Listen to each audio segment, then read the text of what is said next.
You're listening to The Secrets of Star Trek, where we discuss the hidden layers and deeper meanings found in all the Star Trek TV series, movies, and more. And today we're discussing the Enterprise episode, Acquisition. I'm Dom Bettinelli, and joining me today on the panel are Father Cory Sticha. Hey, Father Cory. How's it going? And Jimmy Akin. Hey, Jimmy. Howdy, Dom. Folks, be sure to share the podcast with your friends. Help us grow this great community and reach more listeners. Also, subscribe to the show on our YouTube channel at youtube.com/StarQuestMedia and share that as well with your friends. We really want to grow our channel and our community of listeners. I want to tell you about another show on the StarQuest Network you are sure to enjoy called Let's Science. You can find that wherever fine podcasts are found or at sqpn.com/science. All right, we're talking about this Enterprise episode, Acquisition. Jimmy, can you give us a recap of what happens? A group of Ferengi pirates has gassed everyone on the Enterprise, and so they're all asleep, except for Trip Tucker, who was in decontamination at the time. The Ferengi also wake up Captain Archer to learn where the ship's loot is hidden, and Trip uses a hypospray to wake up T'Pol. Together, the three of them must play divide and conquer with the Ferengi, tricking them into thinking that the Enterprise has a special secret vault of gold and luring them into a vulnerable position. They do this, and when the Ferengi enter the supposed vault, T'Pol shoots them with a phase pistol and that she liberated from those that the Ferengi had stolen. And afterwards, they make the Ferengi unload all the stolen goods from their shuttle, and Captain Archer threatens them if they ever come near human space again. The end.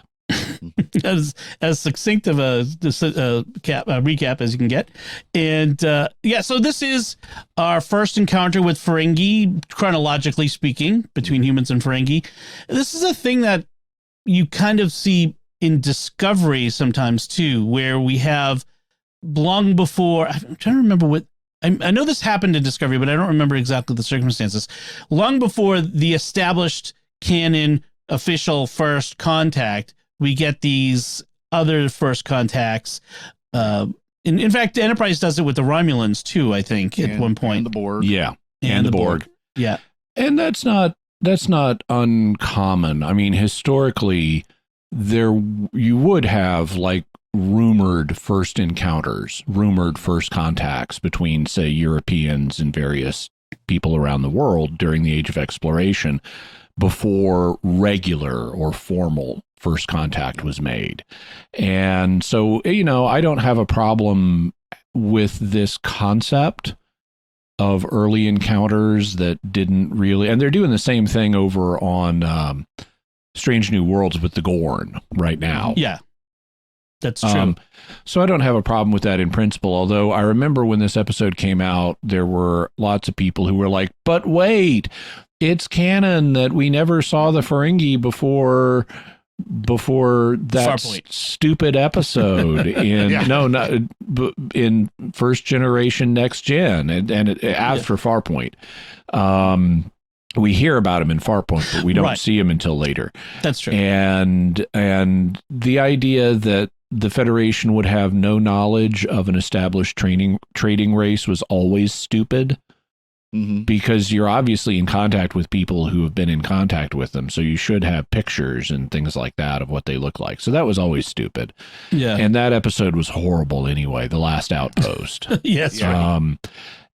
But they deal with it relatively well here. At the beginning of the episode, when they wake up Captain Archer says, "Who are you?" And they have a believable line. They say, "Who we are is not important. Just tell us where your loot is." And that's the kind of thing that pirates could say.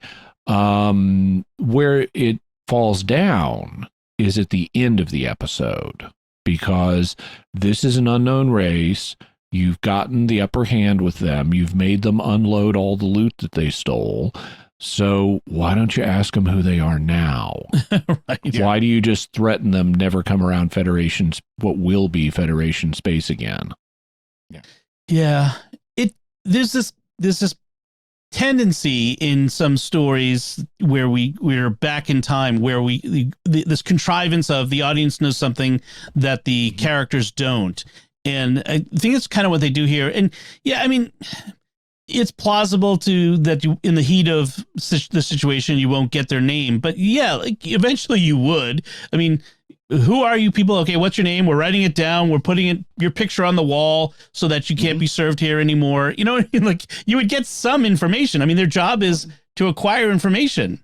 Well, and they did get, you think about it, they've got their description of what the Ferengi look like. They've got the description of their ships. They've got the things like the rules of acquisition, and you think that they would be asking around, like you mentioned. Yeah. And it even the Vulcans don't know who these people are. And, again, this is kind of a time when these races are expanding out in space. So that's somewhat plausible at the time of Enterprise. But you would think by TOS time, there are at least people who would know who the Ferengi are, even if the Federation isn't currently encountering them and don't until the time of TNG. Right. But yeah, you're right. It does seem a little bit implausible. And who knows, maybe at some point in Strange New Worlds, they'll throw in the name Ferengi somewhere to kind of cover that little loophole too, that they were known by the Federation. They've never actually encountered them directly at that point. Yeah, I kind of want to shake Archer and go, dude, what is your prime mission? Okay. Exploration, new life, new civilizations. You just found one. You should be documenting this. As soon as you have the upper hand, you take medical scans, do technological scans of their shuttle, copy whatever you can get out of their database. His actions at the end of the episode make absolutely no sense from the point of view of a Starfleet explorer. Apparently, the showrunner Brandon Braga agreed that this was a bad idea. He was later quoted as saying, "There's no excuse for the Ferengi, no excuse. That was an act of desperation. I hated it." So I don't mind the Ferengi. I'm fine having the Ferengi here, and it's an okay episode. It's not great, but it's okay. I just hate the way they end it. Yeah. They should have done something else. Like, I will say though, instead of getting the upper hand, the Ferengis get away at the last minute before they can ask questions or something. Yeah. I will say though, 3 bright lights in this are the 3 guest stars: Ethan Phillips, Clint Howard, and Jeffrey Combs. I had a bit of a question about those. I mean, as soon as it came on, and I hadn't watched this episode in years, so I didn't remember who was in it. As soon as it came on, that's Neelix. Yeah.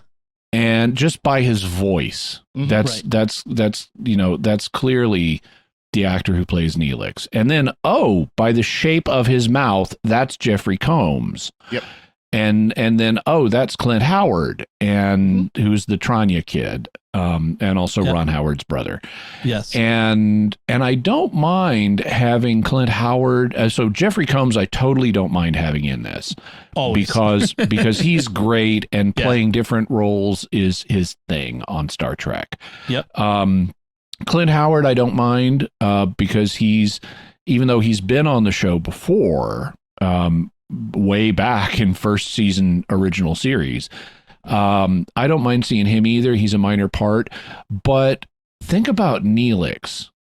Ethan Phillips was a main cast actor on the previous series.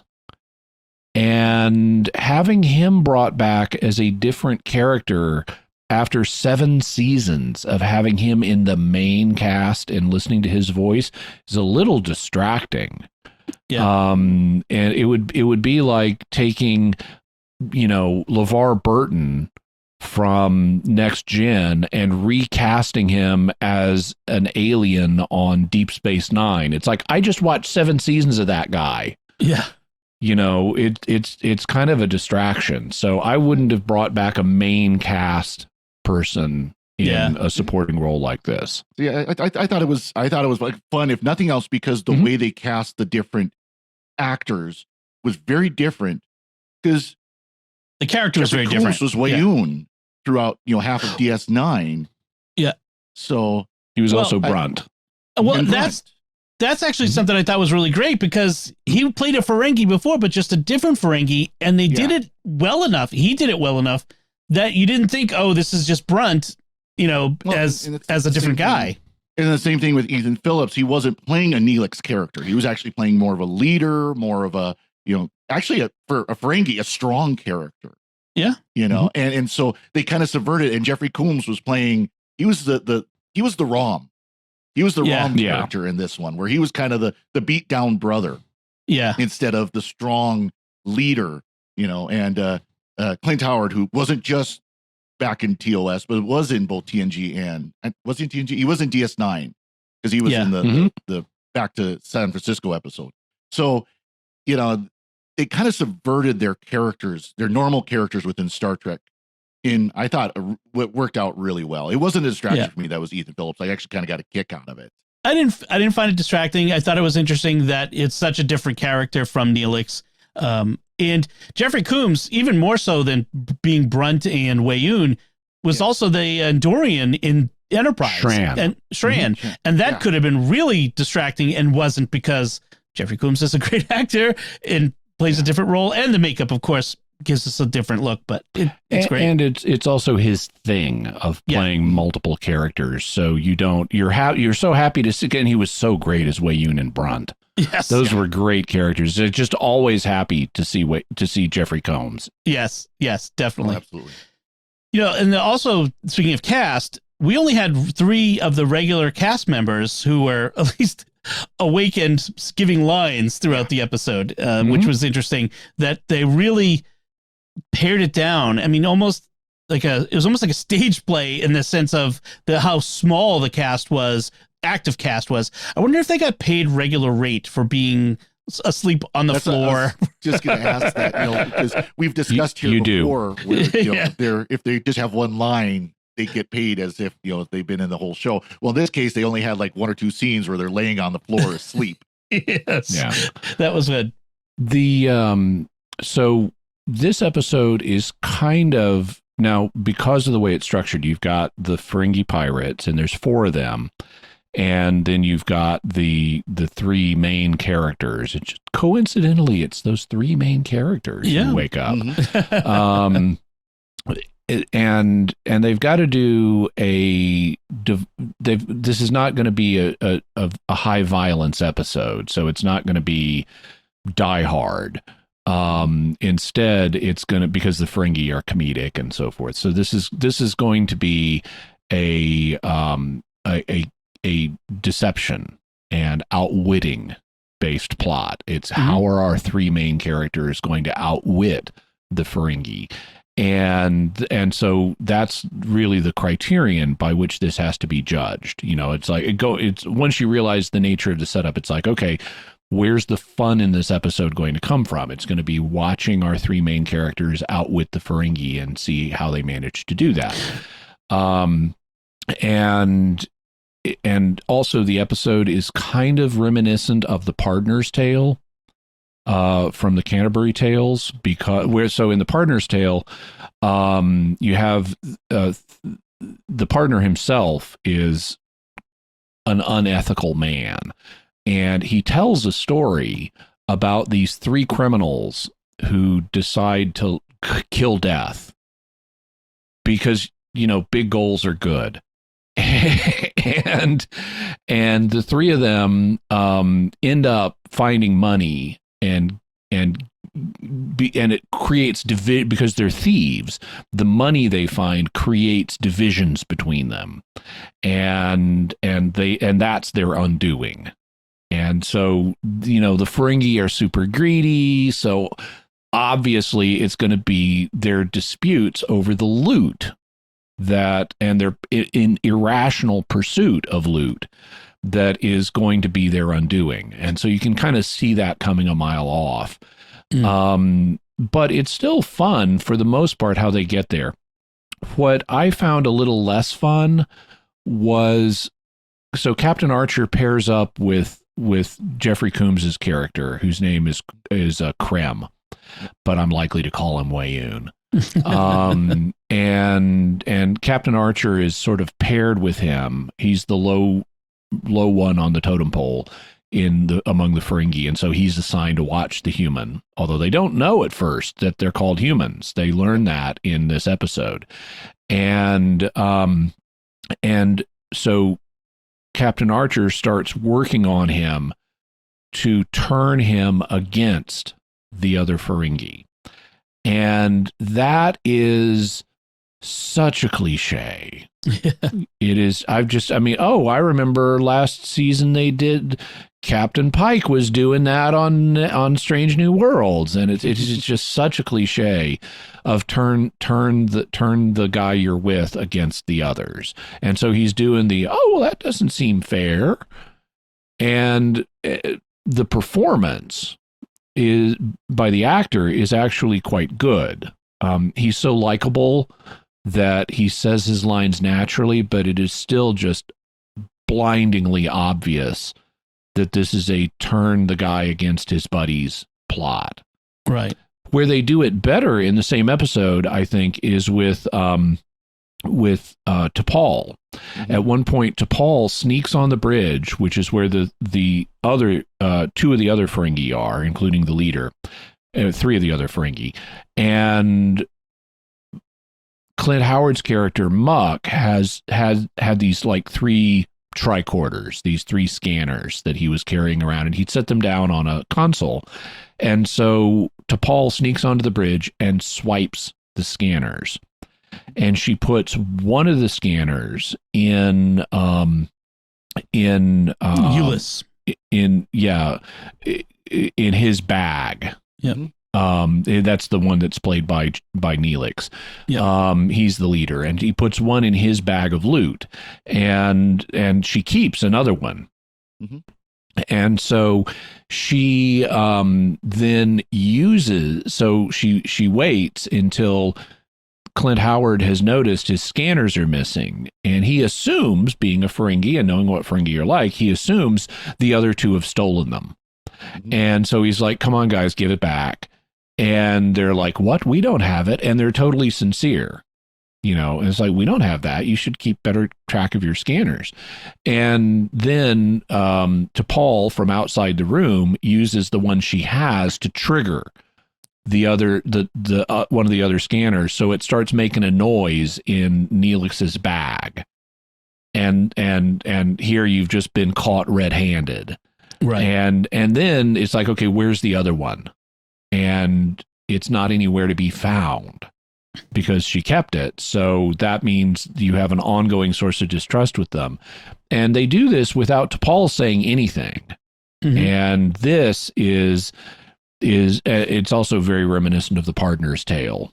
But it's very effective. It's an effective way of turning them against each other without the cliched, "Oh, that doesn't seem fair. They should treat you better" shtick. Right. Actually, go ahead. And it's interesting. T'Pol's work is the one that leads to the final conclusion, the final trick that, oh yeah, we've got this vault. And of course, the three of them are so suspicious of each other now that they're almost fighting each other to get to the gold first, so that the other ones can't steal before they get a chance to see it. There is some nice writing in this. I mean, the opening is there's this device, this plot device of, we don't understand them. We don't understand the Ferengi language, but we infer it. Like in the teaser and in the beginning of the first act, we can infer what they're saying based on their actions and what we know of Star Trek and the Ferengi and that sort of thing. So I like that. The audience has to stay in the dark, and we're trying to figure out why we're in the situation we are, because there's no explanation. Why is the crew out cold? Where do these Ferengi come from? We get that eventually, but not. And it's stupid. Yeah. Well, yes, it was dumb. They planting the gas and bringing it on board and opening it in engineering. Yes, the ultimate explanation we're given is that Trip was, and the reason he's in decon is he had gone on a mission to some moon, and he found an artifact and he brought it back. And while he was in decon, they opened it up and it contained a gas that put everyone to sleep. And there's just so much wrong with that. Number one. You have a decontamination process. Yeah. You are obviously sensitive to the idea of bringing harmful things on board. why didn't you check out the artifact before you opened it? We put the person in the thing, but not the artifact. Yeah, which is going to be more dangerous in all likelihood. Right. And then, okay, let's suppose it contains a gas. How does that gas infect the entire ship? Right. I can see it. Yeah, exactly. There should be containment protocols, and the ventilation system should be handling this. And as soon as a gas is detected, there should be automatic ventilation procedures that activate to protect people. Furthermore, supposing the gas did fill the entire ship enough, how would that happen fast enough for no one to seal bulkheads? Yeah. If people start collapsing in engineering or wherever, people on the bridge should say close bulkheads. Right. And they don't. Even supposing that the gas manages to act fast enough, it's so potent, it goes through the whole ship and knocks everybody out before they can do anything. It's going to be so potent that it's going to kill the people in immediate proximity to the artifact. Right. Any gas that potent is going to kill the people closest to the source. So there's a ton of stuff that's just stupid about. They should have used some magic space device to put everybody to sleep, and it's just a kind of technology we'd never heard of. But the opening sequence where everyone's asleep and you've got these Ferengi walking around talking to each other in Ferengi. In the first 10 minutes of the show, we have no English dialogue. That's effective. That's nice writing. Yeah, that was good. Yeah. Well, and of course, and that's one thing Enterprise did do well, was they did do, when they first encountered a new species, they didn't immediately start speaking English. The universal translator did not know that language until it kind of picked up. And sometimes it got a little tedious of keep them talking, and then finally it would pick up. But this worked out well, where they didn't belabor it too long, where as soon as Archer woke up, they had their universal translators right there, and it was within a couple of sentences that they picked up. Which is ridiculous, but we'll go with it. We have to go with it. So, speaking of the decontamination chamber, shouldn't there be a release on the inside for emergencies, like so someone could get out? Actually, I don't know that there should be. If you've got someone horribly infected by a plague and it's driving them crazy, you don't want them having an emergency get on board the ship switch. Yeah, all you got to do is pull the speaker off and hit a couple of switches and it pops open anyways. So that's true. That's true. That's not very secure at all. Also, why didn't Trip stop and put some clothes on instead of running around in his underwear? Eventually. He eventually did. I'd be like, "What, dude? Just take a minute. Put something you because there's obviously when you come out of the decontamination, there's jumpsuits right there. We've seen that. Like his clothes are waiting for him, but he didn't bother. It was, as you mentioned, Jimmy. It's sort of an homage to Die Hard, and that's sort of the idea. It's interesting that you mentioned how it's the way we solve it is outwit them in a sort of almost funny way instead of violence. And that's because it's Ferengi. If we're Ferengi as your opponent, it's going to be a funny thing. If Klingons are your opponent, it's going to be a violent thing. Yeah. And that's really how it comes down. I think the real reason they paid a lot of money for those cool underoos and they just wanted to show them. That's right. That's right. Well, we know that Enterprise had this habit of innuendo and that sort of stuff. So maybe it was something for the ladies. Maybe it was that. Yeah. Yeah. So I did like also the assumption, this cultural misunderstanding that, of course, you would have a vault on board a ship. That's what Ferengi would have. So why wouldn't you have that? And so it shows that these cultural misunderstandings and assumptions go both ways. You know, the humans often assume that aliens have the same values and principles that govern the way that they do things and make assumptions. And so I like that there was that back and forth assumption. There's a nice moment in that scene where Neelix is saying to Captain Archer, tell us where your vault is. And Archer is, I don't have a vault. We don't do trade. Take whatever you want on my ship and leave. And all they found is junk, which is Also, a stupid thing about this episode is, look, these guys are taking a bunch of junk off the Enterprise. Like at one point, they take a chair that is strapped or bolted to a big long piece of metal. Yeah. And it's like, how is that any good to you at all? Right. I mean, you should have your own chairs. And even if you take this one, retrofitting it with that big hunk of metal on it is going to be more effort than it's worth. So they're just taking a bunch of junk. Although we're later told they took weapons, they cleaned out all the weapons lockers. Okay, well, you could have shown that. Yeah, we see the torpedoes, but not the weapons lockers. Yeah. It shows though that they're even willing to take chairs that are bolted down for wood that they think might have value. Because of course that chair is cool because it slides back and forth along the track. Yeah, right. Yeah. But there's a nice moment here because Archer says, take whatever you want and leave. And Neelix says, he has a thought and says, okay, I'm going to push him to reveal where the vault is. And he says, okay, let's take the females and head for the nearest slave market. Mm-hmm. And he's thinking Archer will view the females as valuable enough to reveal where the vault is in exchange. Right. And Archer knows there is no vault, so he can't do that. But he does care about the females. And so he says, I'll tell you where the vault is if you leave the females and give me some of the gold. And that's a nice moment because they're both Neelix's move about I'm going to take these females unless you tell me where the vault is works from his perspective. He thinks, aha, now he's going to tell me where the vault is because I threatened his females. And instead, what's really happened is now Archer is going to construct an elaborate ruse. Mm-hmm. But Neelix found the right pressure point. Yes, he did. Take the females to the slave market will motivate him. And then we have another nice moment because Archer doesn't just say, I'll tell you where the vault is. He complicates the story which ends up making it more believable of I'll tell you where the vault is if you give me half of the gold. And then they start haggling over how much of the gold he should get. Yeah. But that portrays Archer as that's in magic that would be called a prover, because it's not just a complete capitulation.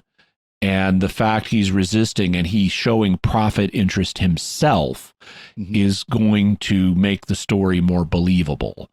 And eventually they pay that off with Trip and Archer even get in a fight. Trip pretends that he's married to Hoshi, even though she's unconscious. He pretends he's married to her, and so he doesn't want her taken to a slave market. And he accuses Archer of only caring about your precious gold, which sells the illusion even more. And then the two of them get in a fist fight over this issue, and all of that sells the deception really nicely. Yeah. What's funny though is the whole thing about gold is, as we found out in DS9, gold pressed latinum isn't valuable for the gold; it's for the latinum inside of it. Gold is useless, because it's so common. At least it was in the DS9 time. Yeah. But in here, and they mentioned gold pressed latinum in this, so it's known to the Ferengi at that time as well. Apparently, at this point, gold replication hadn't been perfected yet or something, so the gold still has value, although not as much as gold-pressed latinum. Right. So then we have Krem's creepy fascination with T'Pol, which, of course, he does. He even singles out T'Pol. Yeah. Well, okay, for Ferengi, ears are sexual characteristics. I mean, they're erotic objects, and so when you see a woman with these pointy ears, from their evolutionary logic, that could be exotic, and that could be an exotic sexual characteristic.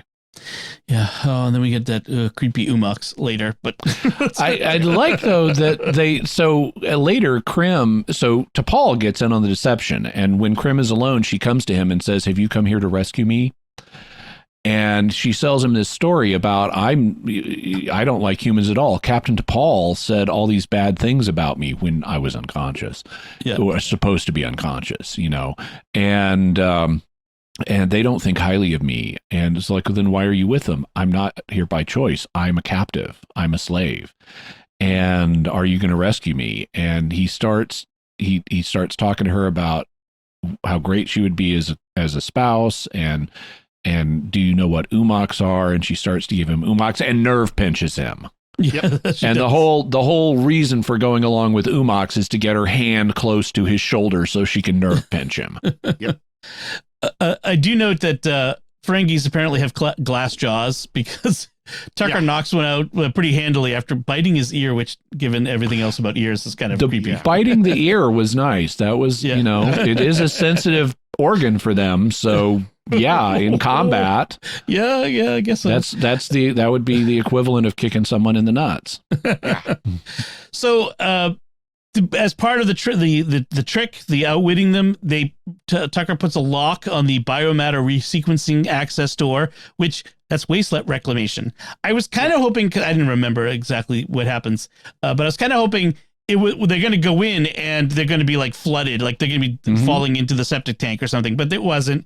But it's kind of that's what it was. It's clean. Well, I like he literally takes them around in circles so that they have time to get things set up in there to be ready for them. Right. We passed that hatch. Oh, we got 1,000 of those hatches. And no, you really did pass that hatch probably about 3 times now. Right. There was a scene where the two Ferengis, Muck and Grish, are in Archer's quarters trying to talk to Porthos, debating whether it's intelligent or not. But look at those ears. Of course it's intelligent. So, and then they take poor Porthos and put him in a container. But beagles aren't known for being intelligent. Now, if it was a black lab, then maybe it'd have something to say. We're going to get the letters from beagle owners. We had beagles. They're not intelligent. They're fun. That scene has created a mental snag for me, because there is some other science fiction thing where a dog gets kidnapped, and at the resolution, the human captain-like hero is talking to the aliens and says something to the effect of, "Oh, and I want my dog back, and give him a bath. I don't know where he's been." And that is so familiar, and I can't place what it's in. It feels like been an Enterprise. Could that also have been an Enterprise?